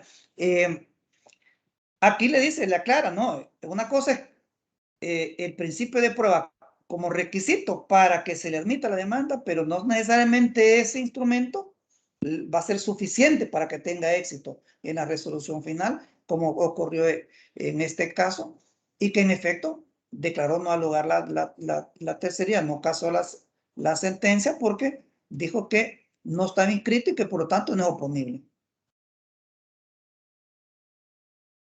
Las disculpas del caso, licenciado. Sí. Tenemos menos de media hora para solventar con las preguntas. No sé si todavía tiene más jurisprudencia que compartir con nosotros. Sí, tenemos otras, pero si gustan, pues como ahí creo yo que se explican un poquito por sí solas, porque le he tratado de plantearle los párrafos pertinentes de la Sala de lo Civil. He tratado de colocarles algunas jurisprudencias que se refieren a tercerías de vehículos y tercerías de bienes inmuebles. Respecto de los bienes inmuebles, nada más comentarles que el criterio dominante también es el mismo que para ser oponible el instrumento debe estar inscrito y hacen uso en amparo al artículo 683 y 717 del Código Civil. Respecto de la tradición y respecto de la inscripción para ser oponible frente a terceros. Y el 717 respecto de los de que ningún tribunal, oficina, etcétera, debe admitir instrumentos que no estén inscritos cuando estén sujetos a inscripción. Pero la sala de lo civil, en un caso que acá se los he colocado, creo que es este 35. En este caso, la sala se pronunció sobre el fondo, casó la sentencia y dio al lugar la tercería de dominio de un inmueble y que no estaba inscrito. Entonces el argumento y es la posibilidad que ha zanjado la sala es que un instrumento no inscrito sí puede, dice, sí puede llegar a ser suficiente para que tenga éxito el tercerista de dominio cuando se den ciertas circunstancias que justifiquen el por qué no pudo inscribirlo. Entonces, en este caso, por ejemplo, hace mención de que el tiempo en que se le dio una certificación de la adjudicación en pago y el tiempo en que se presentó al registro correspondiente no pasaron mucho tiempo, fueron un par de días nada más. Pero en ese lapso de par de días cayó el embargo, el embargo del que se estaba pidiendo el alzamiento. Pero entonces dijo, no hubo negligencia. Pero bueno, ese es un criterio interesante porque dijo que no hubo negligencia, etcétera, e hizo uso de la excepción de la que habla el artículo 717 del Código Civil, pero al final siempre el instrumento no estaba inscrito.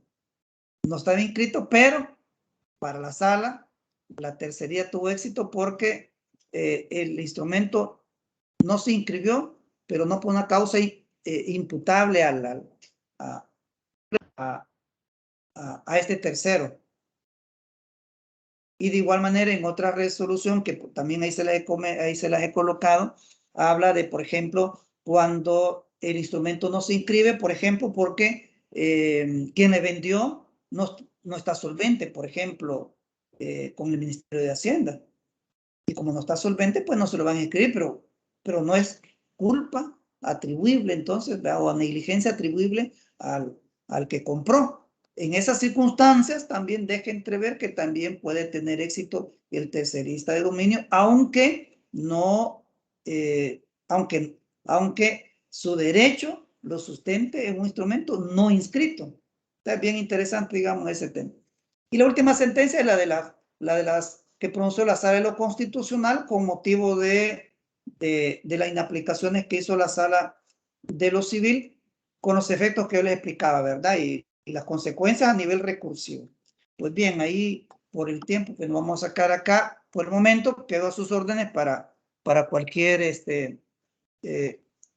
duda, comentario o pregunta. Muchas gracias. Muchas gracias, licenciado, por su participación. La verdad que es un tema muy interesante de la que podríamos pasar toda la tarde conversando. Y Sí. como bien lo decíamos, luego de la ponencia iban a surgir muchas dudas y creo que por aras del tiempo vamos a comenzar con las que tenemos generadas en el chat. La primera consulta dice, ¿y si aún no se ha verificado la adjudicación en pago por ser un derecho pro indiviso, pese a haber pasado 10 años, se puede recurrir? Perdone, me repite que no le escuché. Si aún no se ha verificado la adjudicación en pago por ser un derecho pro indiviso, pese a haber pasado los 10 años, ¿se puede recurrir? No le entiendo del todo, pero un derecho pro indiviso se puede adjudicar en pago, o sea, porque ahí la afectación y el embargo ha recaído sobre ese derecho pro indiviso. Por lo tanto, ese derecho pro indiviso bien se puede subastar, bien puede ser adjudicado en pago, etcétera. Se puede realizar perfectamente, como puede ser la nuda propiedad, el derecho de usufructo, etcétera, que pueda tener una persona respecto de un bien. Lo otro no le entendí mucho de los 10 años. Comentaba el licenciado que una vez ya se había adjudicado en pago, pero había transcurrido los 10 años, que si aún a pesar de que había transcurrido el tiempo se podía recurrir. Esa era la consulta, licenciado. Sí, pero no le... Si no, le pedimos por favor Sí, reformule la pregunta y más adelante la porque no asocio el tema de los 10 años y recurrir de qué. Ok, la siguiente pregunta del licenciado Alexis Omar Iglesias pregunta en el tema de la legitimación pasiva en el proceso de tercería de dominio, ¿qué pasa si los bienes han sido sometidos a pública subasta y los bienes pasan a manos de una persona que no sea ejecutante y ejecutado? ¿Se debe incorporar al litisconsorcio pasivo necesario a esa persona que adquirió un bien en subasta? Sí, en ese caso, la demanda simplemente no es admitida. Expresamente ya lo establece ahí el código. Me parece que el 637, 638 establece que cuando ya el bien ya ha pasado a manos de persona distinta al ejecutado, que puede ser a un tercero que lo adquirió en la subasta y subsiguiente remate, o al mismo ejecutante por vía de la adjudicación en pago, ya la tercería de dominio ya carece de objeto, y por esa razón, cuando hablamos de la oportunidad procesal para promover una tercería de dominio, decíamos que es desde que se traba el embargo hasta antes que ese bien sea realizado y transferido a persona distinta del ejecutado. Una vez transferido, pues ya carece de objeto la tercería, porque la tercería tiene como pretensión principal y única el alzamiento del embargo, y en ese caso, al transferirse a un tercero, se manda a cancelar ese embargo. O sea, el embargo es inexistente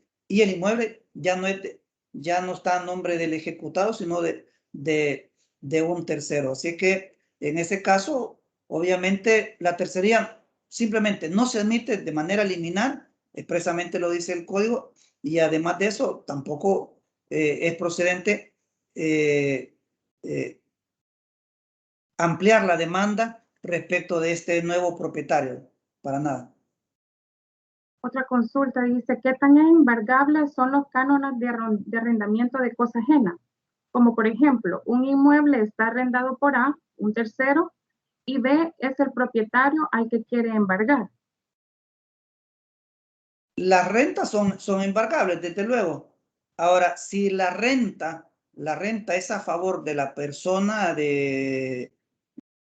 persona que se pretende embargar, de la persona demandada o la persona ejecutada, es perfectamente embargable, salvo que el arrendamiento sea a favor de una persona distinta. Pero si el arrendamiento es a favor de su demandado del juicio ejecutivo o de su ejecutado, perfectamente son embargables. Tiene que irse obviamente con el arrendatario a trabar el embargo de ese arrendamiento y establecer quién va a ser el depositario y de establecerlo en el acta correspondiente del ejecutor de embargo. Preguntan sobre la declaratoria de inadmisibilidad de la demanda de tercería. ¿Habría algún recurso en específico? Fíjense que es bien interesante esa pregunta, porque en términos generales, y por ejemplo en el derecho comparado, la resolución que declara inadmisible una demanda, generalmente en la alegación comparada, en todos, admite un recurso de apelación. Es decir, la posibilidad de que sea revisado por un tribunal superior para determinar si no se ha excedido en ese examen liminar el juez de primera instancia.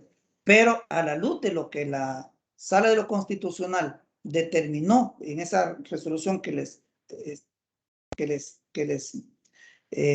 relacioné al final, creo yo que no tiene razón de ser, porque si el auto digamos, no definitivo, ¿no? El auto final, digamos, por medio del cual se resuelve la tercería, establece la Sala de lo Constitucional que es un auto simple y que no admite ni recurso de apelación, sino únicamente revocatoria, mucho menos lo será cualquier resolución intermedia.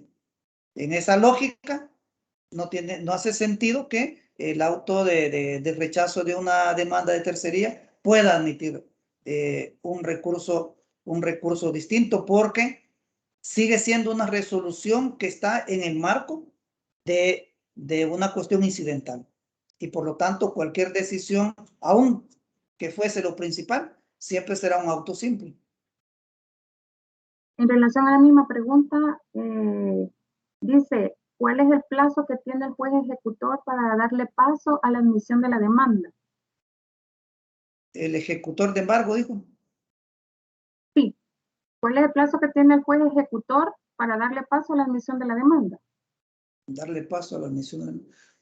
Bueno, si menciona el ejecutor de embargo, entiendo yo que se refiere a plazo que tiene para embargar, quizás.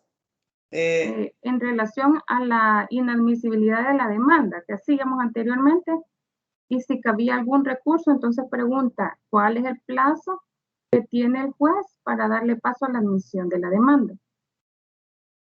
Plazo para admitir, no hay plazo establecido como en muchos procedimientos que están establecidos, no hay un plazo que la ley establezca. Hay otros parámetros que se establecen, pero no hay un plazo, ciertamente que el código lo establezca, y para el caso de la tercería tampoco lo hay. Parámetros como, por ejemplo, los que establece el CNJ, de decir cuáles son los tiempos, digamos, ideales para esa etapa procesal. Y otro parámetro que utilizan mucho las cámaras para determinar si un tribunal se ha excedido es el plazo que se tiene para dictar la sentencia. Entonces dice, si para dictar la sentencia en primera instancia tuvo 15 días, la admisión de la demanda no puede exceder de eso, debe ser a lo mucho ese plazo. Ideal, pues que sea menor de edad. Pero plazo establecido en la ley no lo hay. Preguntan también que si al inscribir los documentos por excelencia a los registros correspondientes, la tercería de dominio pierde su propia naturaleza. ¿Perdón? Que si al inscribir los documentos por excelencia a los registros correspondientes, la tercería de dominio pierde su propia naturaleza. Al inscribirlo, ¿pero inscribir qué documentos?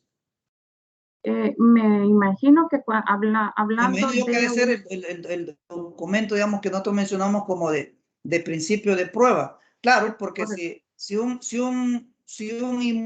por ejemplo, un vehículo se lo vende una persona y este comprador lo llevó y lo inscribió, cuando a esta persona que vendió lo anda persiguiendo un acreedor y le busca bienes que embargarle, desde luego que ese vehículo ya no va a aparecer dentro de su patrimonio porque ya lo inscribió y está claro que está a nombre de otra persona, y desde luego que nunca va a tener ese problema de que se lo van a embargar. Está claro que igual que un inmueble que me venda una persona y lo inscribo y luego un acreedor lo quiere embargar, está claro que ese inmueble no se lo van a encontrar a nombre de él porque yo ya lo inscribí a mi nombre. Está claro que no me lo van a ir a embargar a mí porque la orden de embargo viene de aquel, no de mí. Entonces, está claro que al haber un instrumento inscrito, no hay caso para una tercería de dominio. No sé si alguien ha tenido en alguna ocasión una tercería con fundamento un instrumento inscrito. Realmente no se da. Entonces dice, entonces la tercería se admiten aun cuando el instrumento no está inscrito, pero en estos casos la sentencia sería desestimatoria. Sí, más o menos esa es la tendencia. Hoy con el cambio jurisprudencial a partir del 2017, el principio de prueba no necesariamente, no requiere que esté inscrito y por lo tanto sí se cumple el requisito para ser admitido, mas no significa que pueda serle suficiente para que le den la razón en la decisión del auto concediéndole la tercería de dominio y levantando el embargo. Generalmente allá le van a exigir que el instrumento sea oponible, es decir, que esté inscrito. O sea que al final pues, es algo que debió haberse o se puede evaluar desde el inicio también va a fracasar. Sin embargo, la única opción de darle trámite, como dice la sala de lo civil, es que en el desarrollo del proceso tiene la oportunidad de justificar por qué no lo inscribió, cuál fue la limitante, cuál fue la dificultad y determinar si esa limitante en efecto es negligencia o no de esta persona o al revés, simplemente tuvo dificultades que escaparon a su alcance. No estaba en sus manos el poder resolverlo, como por ejemplo el caso que les decía, el caso de una persona que el que le vendió es insolvente y esa es la razón por la que no se lo inscriben, por ejemplo. O en el caso de la persona dice, no está inscrito, pero en realidad lo que ocurrió fue que en la misma semana que lo compró y que presentó, en medio de la semana llegó un embargo, o sea, pero no es que haya sido negligencia del otro de no inscribirlo. Entonces, por menos dice, le da la oportunidad de que los tribunales examinen esa circunstancia para que puedan estimar la tercería, aunque el instrumento no esté inscrito, pero eso es por vía de excepción, ¿verdad? Y por eso es que como una recomendación, y es que no es obligación para los notarios inscribir los instrumentos, pero si ustedes se fijan en una de esas resoluciones, el párrafo no se los incluí porque ya era mucho contenido, pero en una de esas dice que el demandante de la tercería dice que no lo inscribió, que pasaron años por negligencia del notario, dice que el notario se hizo responsable de inscribirlo y que él no lo inscribió. Y la sala le dice que eso no es justificación, que la negligencia le es atribuida a él y que ese proceso no es para discutir la responsabilidad del notario, que será en otro proceso donde se le pueden deducir las responsabilidades al notario. Con eso le da la puerta a un notario que también pueda ser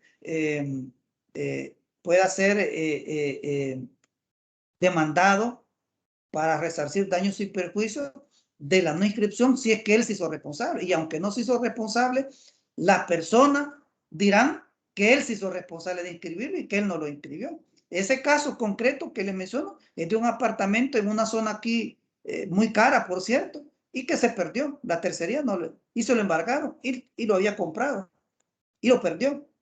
Y el notario, según ellos, el notario es el responsable. Sería muy aconsejable que los notarios en las advertencias consignen expresamente que si lo va a inscribir, no lo va a inscribir, o si lo hará por su cuenta, que quede constancia en el instrumento o en un documento aparte que lo libere de responsabilidad, porque estas eventualidades en su momento no es primera demanda que vemos de tercería donde dicen que el responsable es el notario. Obviamente, al fracasar en la tercería y al fracasar en cualquier acción posterior que pueda tener después de la tercería, me imagino que las personas van a buscar y a quién le reclamo, quién es el responsable. No sería muy raro que se demande también al notario. Dígame. Otra consulta, licenciado. Preguntan si la tercería de dominio se da dentro del proceso ejecutivo o en fase de ejecución forzosa en el mismo proceso como incidente. En ambos. En el caso, si se da en el juicio ejecutivo, la única diferencia es que ahí no genera el efecto de la suspensión. Si se da en la ejecución forzosa, sí genera el efecto de que se suspende la ejecución respecto de ese bien. En el caso del juicio ejecutivo, no. Simplemente se admite y el proceso lleva su trámite. De todas maneras, el juicio ejecutivo puede seguir sustanciándose hasta dictar la sentencia, haya o no haya embargo, incluso. Entonces, por lo tanto, esa tercera de dominio no le afecta nada al juicio ejecutivo, absolutamente nada. Simplemente que ese proceso incidental pues se va a sustanciar, pero no genera una suspensión. Ya pasado a la etapa de un proceso de ejecución, claro, deberá ser la petición de que se suspenda la ejecución respecto de ese bien, que desde el juicio ejecutivo se inició entonces esa tercería. Pero en ambos escenarios se puede solicitar la tercería. Recordemos lo que dijimos al inicio. La tercería de de dominio procede en cuanto a la oportunidad procesal desde que sale el embargo. Y si el embargo se dio en el juicio ejecutivo, allí mismo se puede iniciar entonces incidentalmente en ese juicio ejecutivo la tercería de dominio. Bueno, la verdad que hay una infinidad de preguntas, Lee, pero por aras del tiempo, solo voy a comentar un caso que nos hacen mención y dice, en el tribunal donde laboro, dice, ha llegado un caso en el que ya hay sentencia ejecutoriada desde hace 8 años, pero se embargó inmueble a persona diferente del demandado. La petición no fue interpuesta como tercería de dominio y su procedimiento fue una simple petición dentro del proceso ejecutivo de liberar los inmuebles afectados.